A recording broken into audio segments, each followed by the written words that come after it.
আজকে ডুরান্ড কাপের ডার্বি, আর ডার্বি মানেই কিন্তু একটা টেনশনের দিন। এবং সেই টেনশনটা শুধু খেলার না, সব কিছু নিয়েই। যারা মাঠে যাচ্ছেন তারা ভাবছেন মাঠে গিয়ে কী হবে, মানে কোনো ঝামেলা হতে পারে কি না, বা কে জিতবে কে হারবে, সব কিছু মিলিয়েই একটা বড় সড়ো টেনশন রয়েছে। যাদের কাজকর্ম আছে তাদের সেই কাজকর্ম ম্যানেজ করে খেলাটা দেখারও একটা বড় টেনশন রয়েছে। তো টেনশন করে লাভ নেই, যেটা হবে সেটা দেখা যাবে। গতকাল থেকেই আমি বলছি যে এই ম্যাচটা যেহেতু মরশুমের প্রথম দিককারই ডার্বি বলতে পারেন, কারণ আগের ডার্বিটা তো জুনিয়রদের ছিল, সিনিয়রদের নিয়ে এটাই প্রথম ডার্বি। টিমগুলো কিছুদিন যাবৎ তারা প্র্যাকটিস করছে। ইস্টবেঙ্গল অনেক দিন বেশি সময় ধরে প্র্যাকটিস করছে, মোহনবাগান অনেক কম সময় ধরে প্র্যাকটিস করছে, তবে কারুর টিমই শেপে আসেনি। মোহনবাগান মোটামুটি তার 60% ক্ষমতায় রিচ করতে পেরেছে লাস্ট পর্যন্ত। যা দেখেছিলাম তার থেকে যদি একটু বেটারও ধরি তাহলেও মোটামুটি 60%-এর আশেপাশে আছে।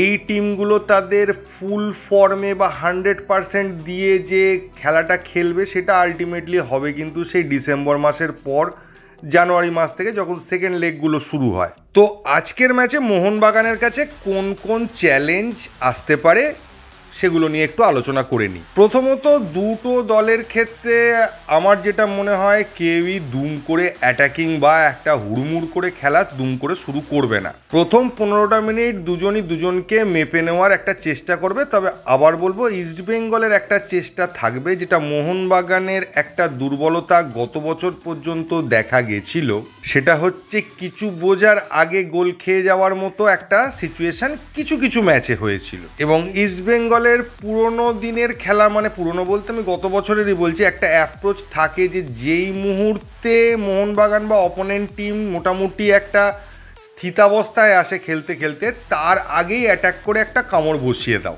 তো মোহনবাগানের ফার্স্ট টার্গেট হবে ইস্টবেঙ্গলের শুরুর দিক থেকে যে প্রথমকার অ্যাটাকগুলো ইনিশিয়েট হবে সেইগুলোকে আগে আটকানো, তারপর আস্তে আস্তে খেলার ছন্দটা ধরে নিতে পারলে তারপর খেলাটাকে কন্ট্রোল করা। মিডফিল্ড কতটা সাবলীলভাবে অপারেট করতে পারছে তার ওপর কিন্তু অনেক কিছু ডিপেন্ড করে আছে। এখন ইস্টবেঙ্গলের মিডফিল্ড আপনারা সকলেই জানেন মোহনবাগানের থেকে এই মুহূর্তে এগিয়ে, কারণ দুজন বিদেশি আছে। এখন মোহনবাগান প্রথম দিকে মিডফিল্ড দখলের চেষ্টা করবে, যদি করতে পারে তো খুব ভালো কথা, যদি করতে নাও পারে তাহলে মোহনবাগান মিডফিল্ডের কাজ হবে ইস্টবেঙ্গল মিডফিল্ডকে টোটালি ঘেঁটে দেওয়া। তাদের প্রপার পাসিং এবং বলের কন্ট্রোল এবং পজিশন নিজেদের হাতে রাখা থেকে বিরত রাখতে হবে ওদেরকে। যে কোনো একটা করতে হবে, হয় আমাদের কন্ট্রোল নিতে হবে, নাহলে ওদেরকে কন্ট্রোল নিতে দিলেই চলবে না। ইস্টবেঙ্গল মিডফিল্ডের মেন প্লেয়ার কিন্তু হতে চলেছে মিগুয়েল। ওর খেলাটাকে একটু বুঝতে হবে এবং ওকে প্রপারলি খেলতে দিলে চলবে না। ওর বিষাক্ত কিছু ক্রস পাস আছে এবং গোলেও অসাধারণভাবে শট মারে এবং সুন্দরভাবে গোল করার ওর অভিজ্ঞতাও রয়েছে। ফলে ওকে একটু আলাদা কেয়ার করতে হবে। বিপিনকে সামলানোর দায়িত্বটা কিন্তু পুরোপুরি আশিস রায়কে নিতে হবে। এছাড়া ডেভিড রয়েছে, মহেশ আছে, এডমুন্ড আছে, সৌভিক আবার ডার্বি দেখলে আবার একটু অন্যরকমভাবে চেগে ওঠে বলতে পারেন, মানে সেই এক্সট্রা একটা এনার্জি নিয়ে খেলতে নামে। তবে মোহনবাগানের কিন্তু বেশ কিছু প্লেয়ার ফিটও হয়ে গেছে এরকম একটা খবর রয়েছে, তবে সেটা আমি প্রপারলি বলতে পারবো না যে খবরটা ঠিক না ভুল। তবে সুভাশিসও হালকা হালকা প্র্যাকটিস করছে, সালাউদ্দিনও কিছুটা ফিট হয়ে গেছে। তো লাস্ট মোমেন্টে মলিনার কাছ থেকে কোনো চমক আসে কিনা সেই দিকে আমাদের তো নজর রাখতে হবে। তবে আমাদের রাইট সাইডটাকে ইউজ করে ওরা কিন্তু ফায়দা তুলতে চাইবে। ওদের ধারণা আমাদের রাইট সাইডটা ভীষণ দুর্বল, ওটাই আমাদের দুর্বল জায়গা।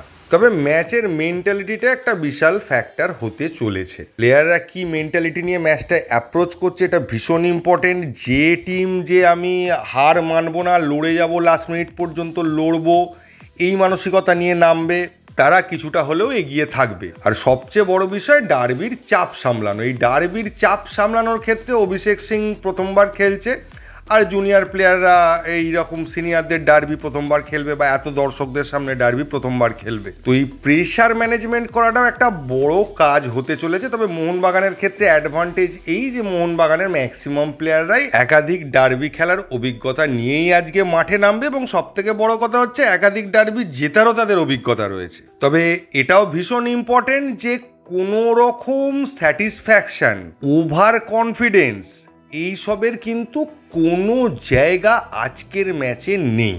আর এটাও মনে রাখতে হবে, গত বছরের আগের বছর যে বছর আমরা ডুরান্ড চ্যাম্পিয়ন হয়েছিলাম, সে বছর ডুরান্ডে কিন্তু এরকমভাবেই একটা অঘটন ঘটেছিল। ওই ঘটনাটা ভুলে গেলে চলবে না, ওইটা মনে রেখে কিন্তু সতর্ক হয়েই নামতে হবে। কোনো রকম ভুলভাল পাস, মিস পাস আর গোলের সামনে থেকে গোল মিস করা, এগুলো চলবে না। তবে আজকের ম্যাচে যদি বলেন যে প্লেয়ারদের মধ্যে মোহনবাগানের কোন প্লেয়াররা কি করতে পারে, তো আমার ব্যক্তিগতভাবে মনে হচ্ছে তিনজনের কথা।